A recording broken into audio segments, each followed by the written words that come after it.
Hollywood, welcome to Starlight Mystery Theater and another episode in the series Mathew Slade, Private Investigator. Take your seat as Mathew Slade, Private Investigator, unfolds part 2 of a 3-part story, Day of the Phoenix.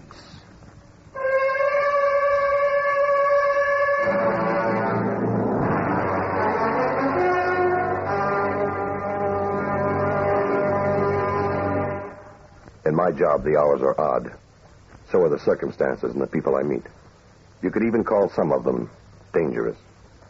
My calling card reads, Mathew Slade, Private Investigator.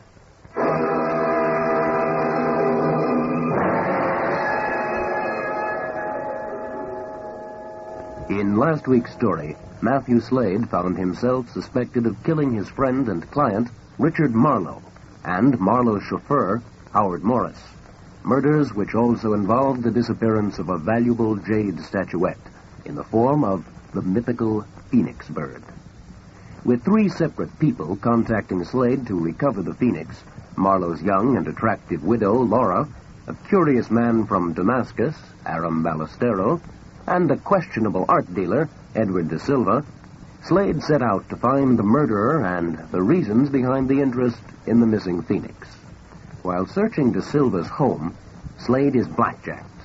He regains consciousness to find a huge man standing over him, a man from Hong Kong he knows as Lyle Milford Jackman. Mr. Slade, good of you to come, sir. I pulled myself up to a sitting position. Dallas Hawk stood behind Jackman, next to him a large, sinister-looking Oriental. Dallas brought your message. I regret not being able to time this visit to coincide with your office hours, but you're a difficult man to reach. Indeed you are. Where am I?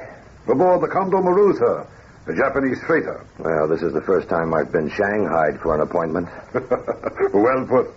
Now, sir, first let me say it's unfortunate the circumstances of this meeting cannot be as pleasant as our first, when I extended hospitality to you and Richard Marlowe in Hong Kong. Yes? I was disturbed to read this morning of Mr. Marlowe's untimely death, particularly since I have been caused the inconvenience of a 6,000-mile sea journey to recover what is rightfully mine. And? You fraudulently tricked me into selling you the jade phoenix for a pittance, when you knew it to be worth a fortune. I knew nothing of the kind. I estimated its value at $200. That's what was offered. That's what you accepted. A fair transaction. Come, sir.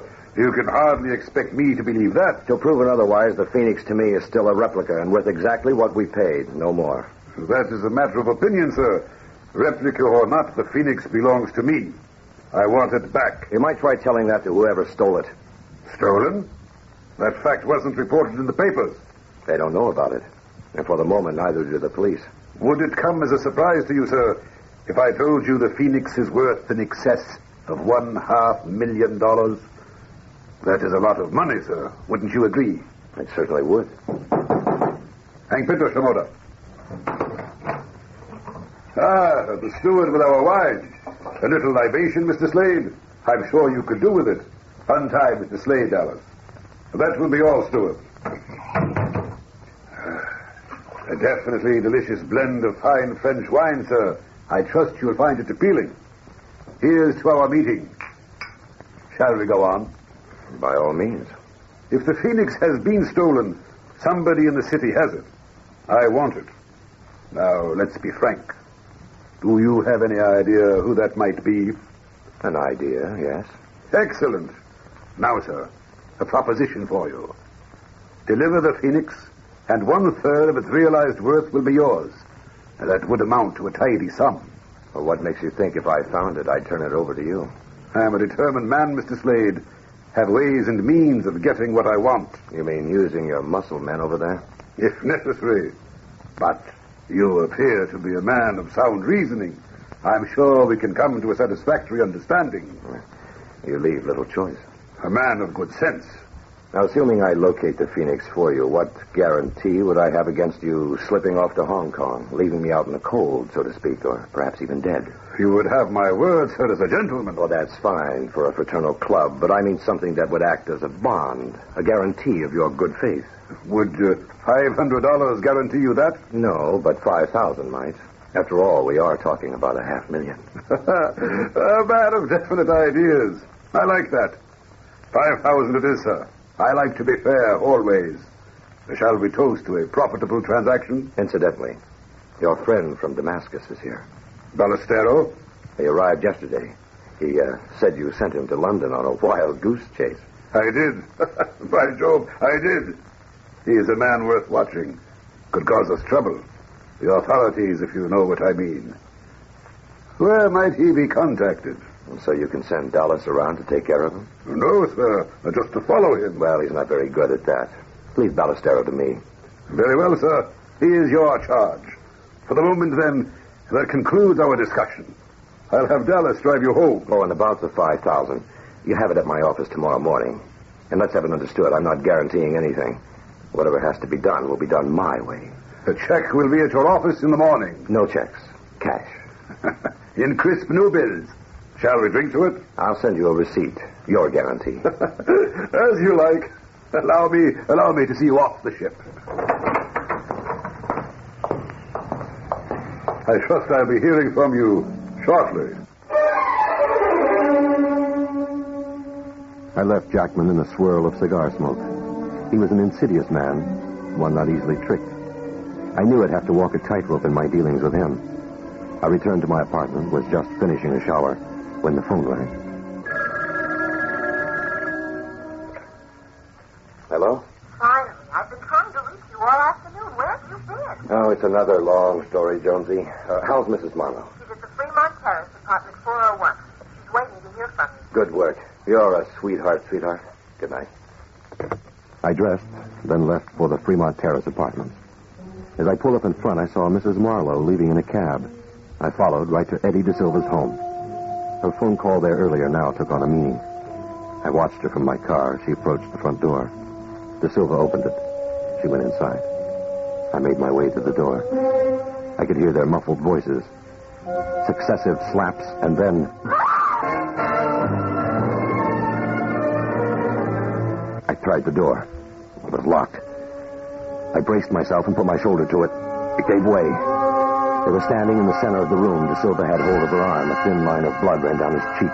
He raised his hand and slammed it against her face. I moved in on him. He showed no resistance. My, such a lot of brawn and so few brains. You ought to be ashamed of yourself, Eddie. This is a private affair, friend. I don't remember inviting you. Well, you'll have to forgive the entrance. An invitation seemed unnecessary. Now, what's all this about? It's like that, is it? No one's talking. Please don't interfere, Mr. Slade. It doesn't concern you. Well, unfortunately, I'd say I'm right in the middle of it. If you are, it's because you put yourself there, and I told you this afternoon. Stay out of it, friend. I know that's what you told me, Eddie, but I wasn't too impressed with your advice. I'm not so sure I understand all this, Mrs. Marlowe. As I remember it, you came to me with a plea for help. And there was that story of being penniless and then those incriminations against your friend. Of course, I didn't altogether believe you, but parts of it did sound interesting, particularly about the Phoenix. Now, I bet you completely forgot about that. You don't understand it. It's not easy to explain at this time. Oh, you're right. Discussing it in front of Eddie is bad form. He might feel inclined to challenge some of the things you'd say. Let's not discuss it any further. Oh, let's do. Let's sort out the nonsense and get rid of those embarrassing half-truths. What? As I told you this morning. Eddie doesn't go along with that story. And besides, he's got a good one of his own. I told it to you straight, friend. Playing games, are we? Well, if that's the way you want it, it's fine by me.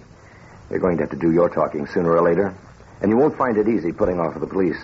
They've given me until tomorrow to come up with a convincing story.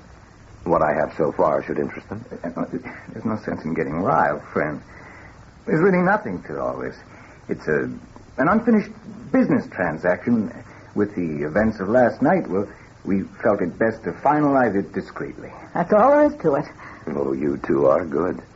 And you're about as discreet as my entrance through that door. One or both of you are lying. Go ahead and lie. I won't stop you. But see how far it gets you. Mr. Slade. Matt, please wait. For what? Will you take me home? Get in. Well? Your entrance was marvelous. You're like a dashing knight saving his fair maiden. Why, Mrs. Marlowe. Did you mind my kissing you? You are a friend of the family. I guess I am doing all right at that. That is the way you planned it, isn't it? Oh, you're mistrustful of me. Now, whatever gave you that idea? You're also making fun of me. Well, now we're in a fun mood. Why don't you just start in at the beginning? No questions. Not now. Later, at my apartment.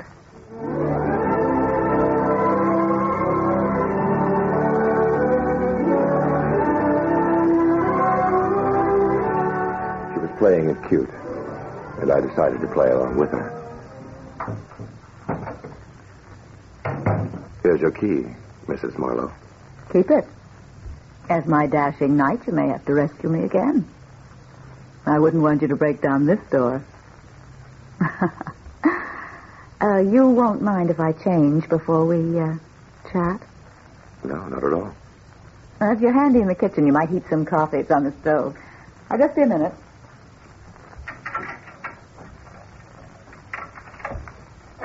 Can you find everything? All but the sugar. It's in the cupboard above the sink. Oh, yeah, correct. You need help? Not at the moment. Turn on some music. Anything in particular? No, whatever you'd like.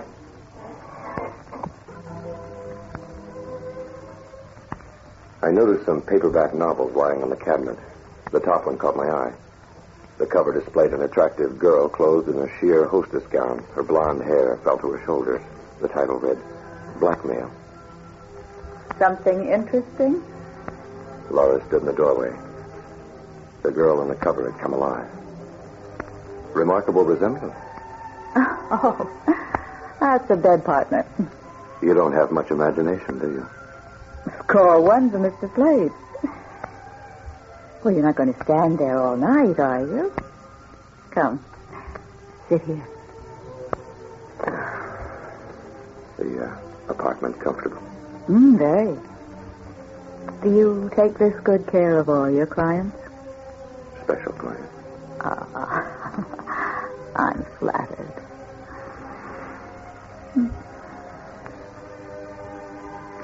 Now, I find you very attractive.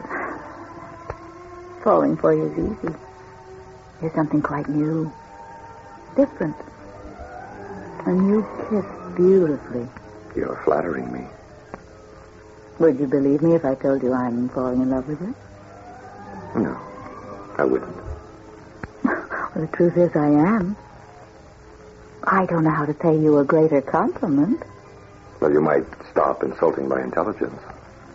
You aren't in love with me, and you know it. I could try to convince you.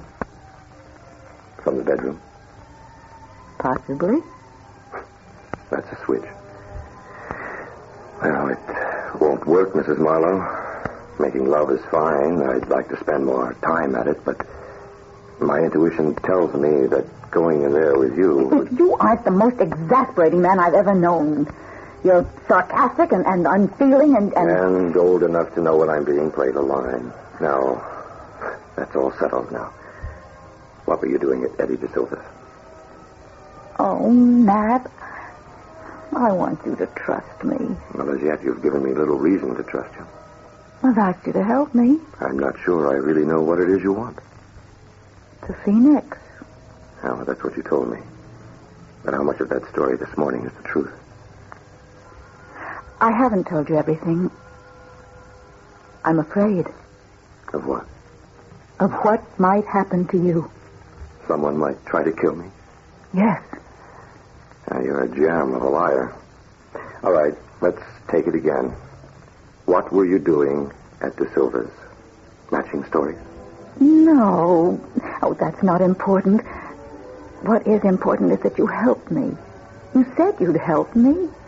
Don't you see you're the type of person I need? I've got to have.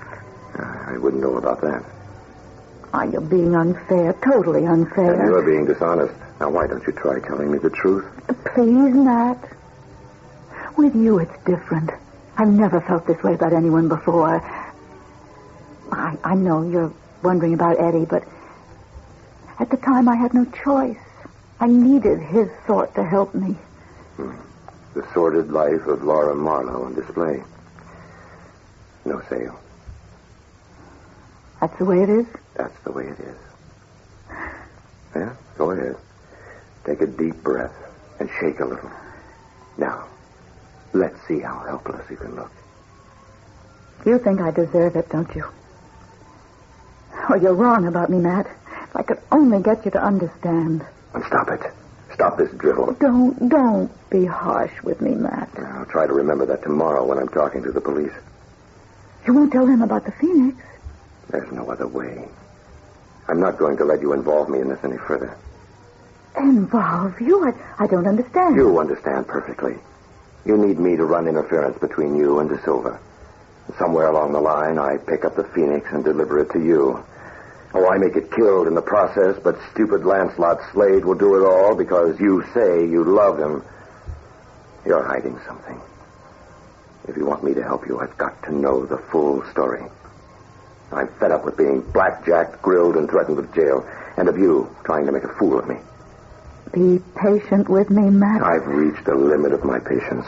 This whole thing is ridiculous. And when you're ready to tell me the truth, you call me.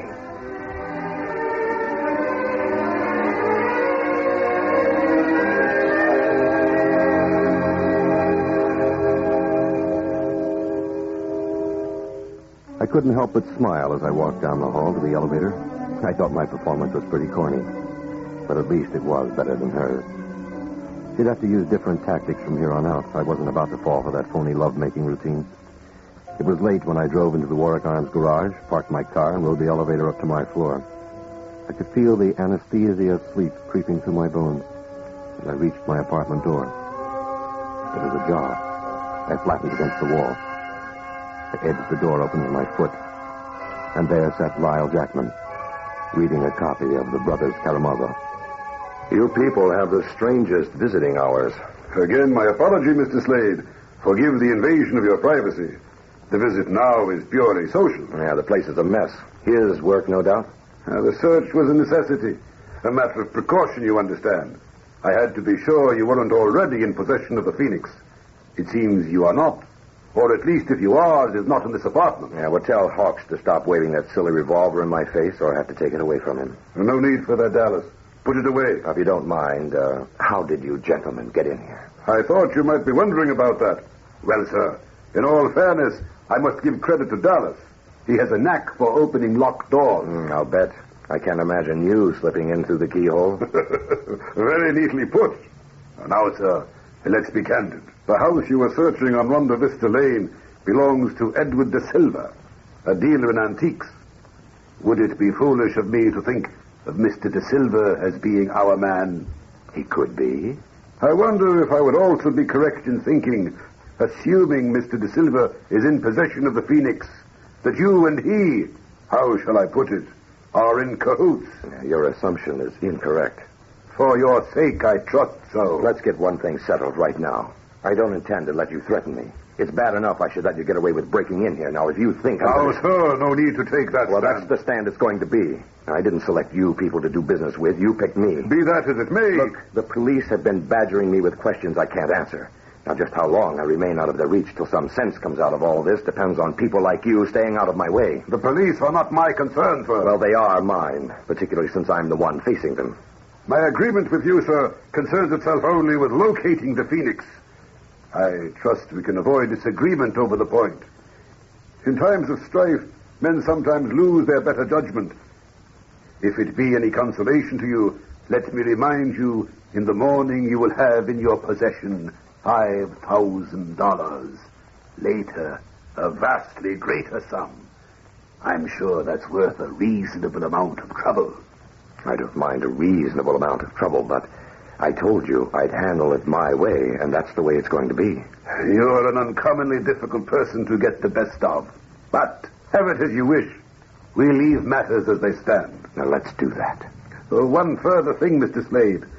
I'm sure you realize the necessity of our keeping close ties from now until the conclusion of our association.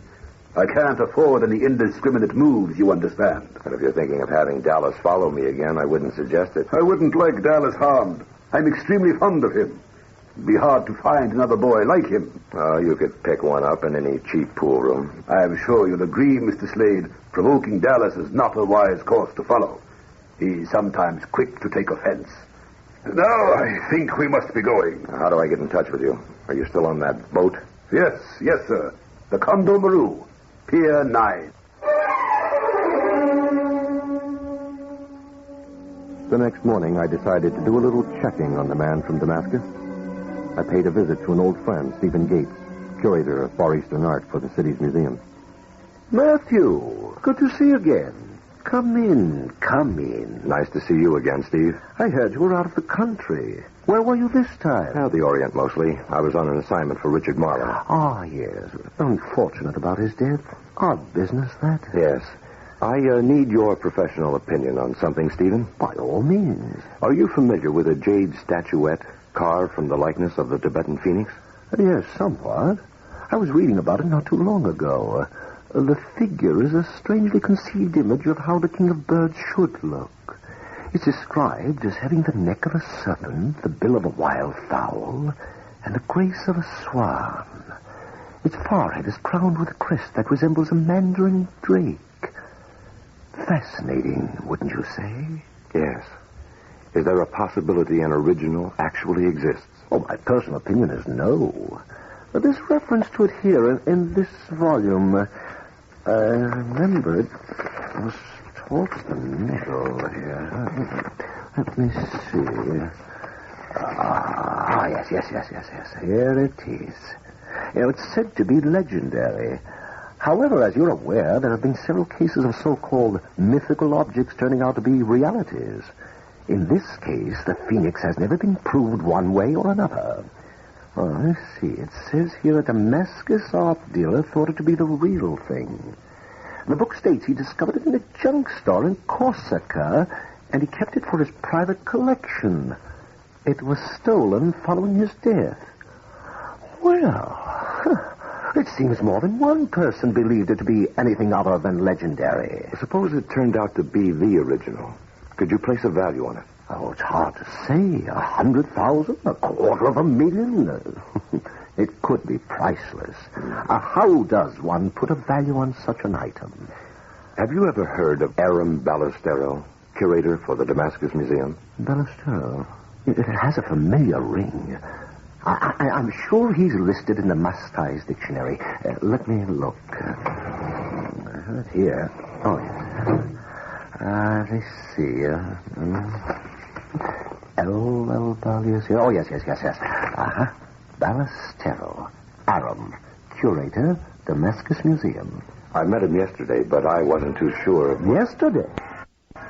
You could hardly have met him yesterday. The directory lists him as deceased.